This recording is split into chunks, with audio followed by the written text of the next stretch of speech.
11 каналында жаңылыктар кушуга кечиңиздер менен. Улуттар уюмунун тамакаш коопсуздук уюму куш тумоосуна байланыштуу Борбор Азия өлкөлөрүнө эскертүү берди. Уюм вирустун алдын алуу боюнча өзгөчө Кыргызстанда иш-чараларды баштоону сунуштады. Ал арада Кыргызстандын тышкы карызы ички дүң продуктунун көлөмүнүн 70%-ын чапчыды. Бул тууралуу Эл аралык валюта фондунун өкүлдөрү Бишкекте жарыялашты. Жана ошондой эле атаандаштыкка жөндөмдүүлүк боюнча дүйнөлүк рейтингде Кыргызстан менен Казакстан артка кетип, Тажикстан тескерисинче алдыга озуп чыкты. Ушул жана башка жергиликтүү жана дүйнө кабарлары тууралуу эми кенен мазмунда.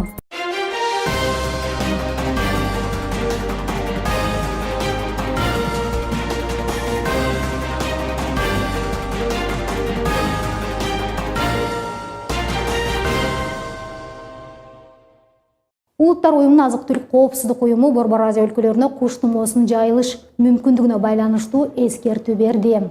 Буга жакында эле Орусиядагы Тыва республикасындагы Упсунур деңизинде куш тумоосуна тийиштүү вирус аныкталганы себеп болду. Эл аралык уюм буга чейин куш ылаңы катталган өлкөлөрдө бул тумоо жакынкы 6 ай аралыгында жаңы күч менен кайрадан жайыла башташы мүмкүндүгүн айтты.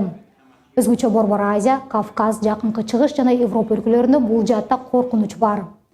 Уюм Кыргызстанга эпид көзөмөлдү күчөтүп, элди куш тумоосунун кантип алдын алуу тууралуу маалыматын арттыруу кеңешин берди. Птичий грипп на сегодняшний день, по данным Всемирной организации. Куш тумоо оорусу негизи адамдан адамга жукпайт. Бирок адам бул ооруга чалдыкса аябай катуу ооруйт.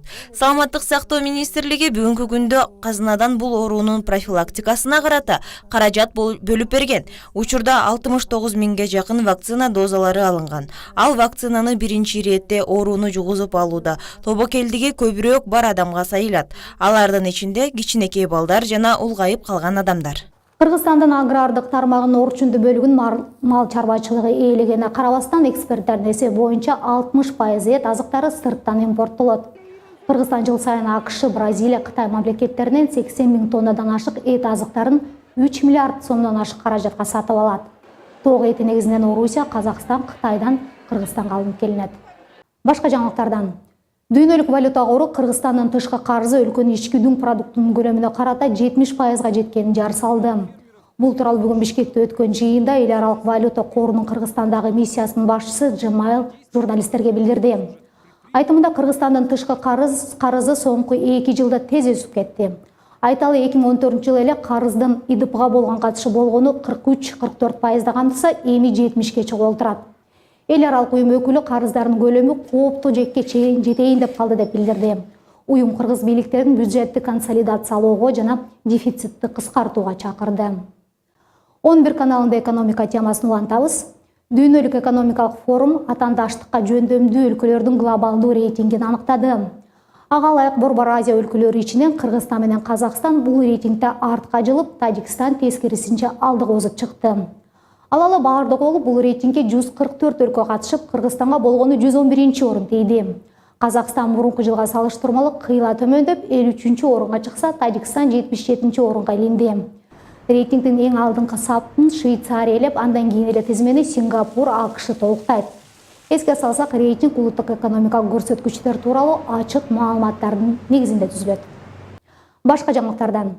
Малайзия аба компаниясына тагандык учактын 2014 жылы Украина аймагында атып түшүрүлүшүн иликтеген төргөөчүлөр 28 сентябрда Нидерландда маалымат жыйыны өткөрүшөт.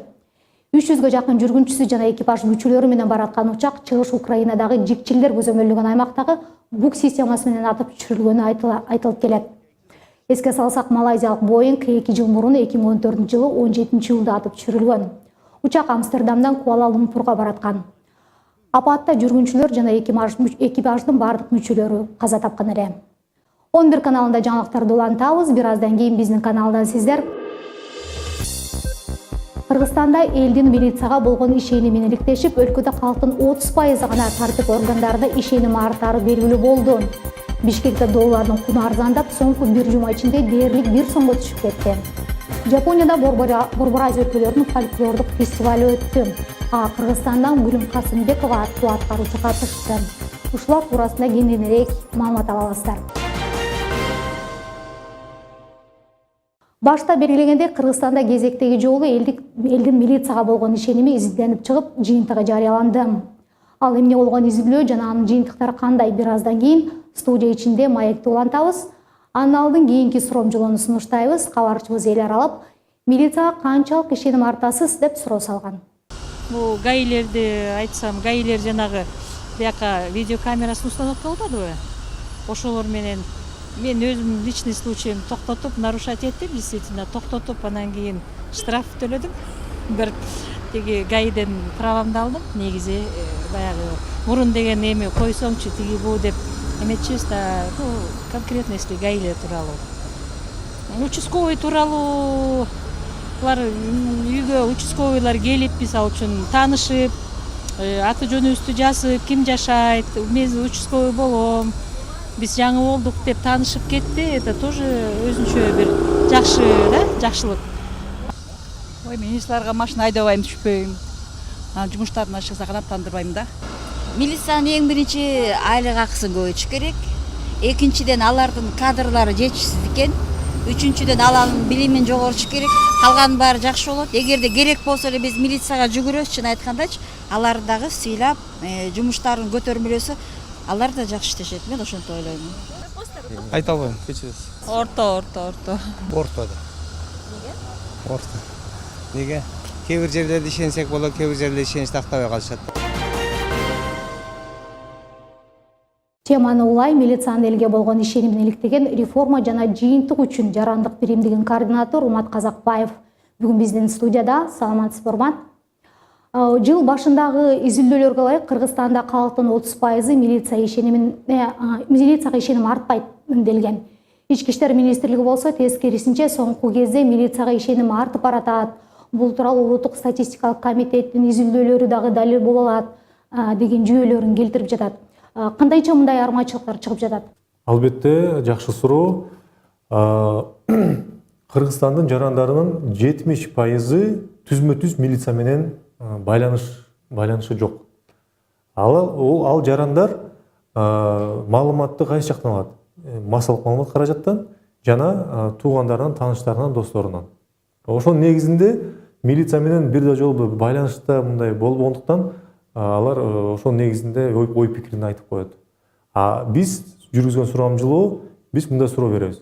Акыркы убакта милиция менен байланышта болдуңуз беле? Күбө катары, жабыр тарткан катары, же болбошо баягы кылмышкер катары болобу?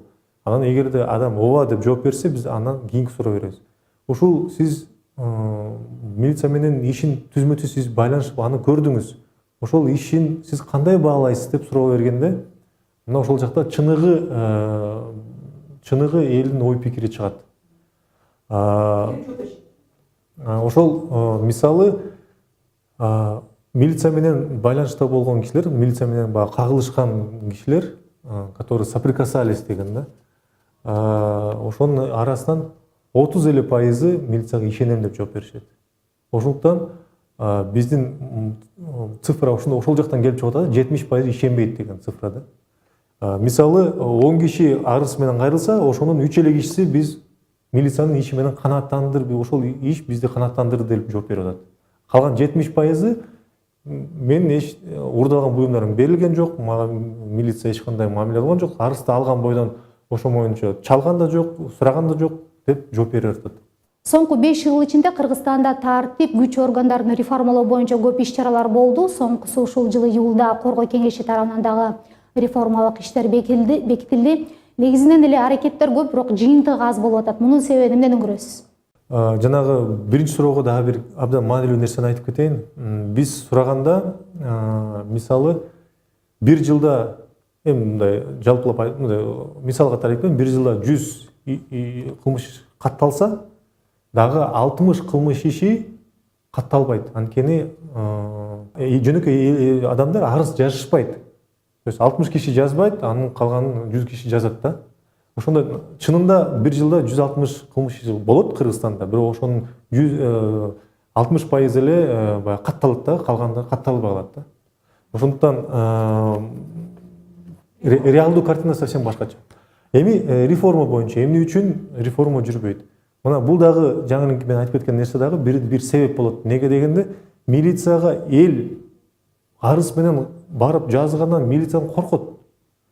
байланышкысы да келбейт. Анан каяктагы реформа?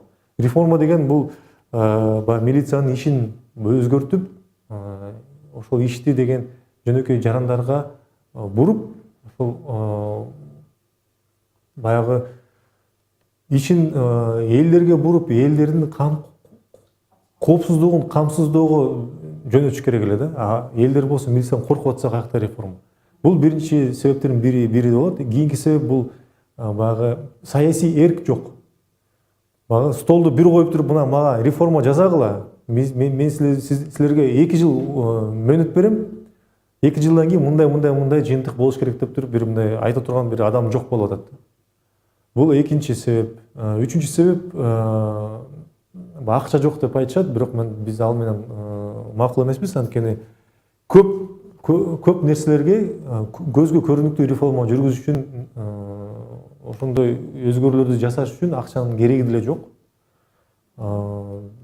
Кеп акчада эмес, кеп баягы эркте да, саясий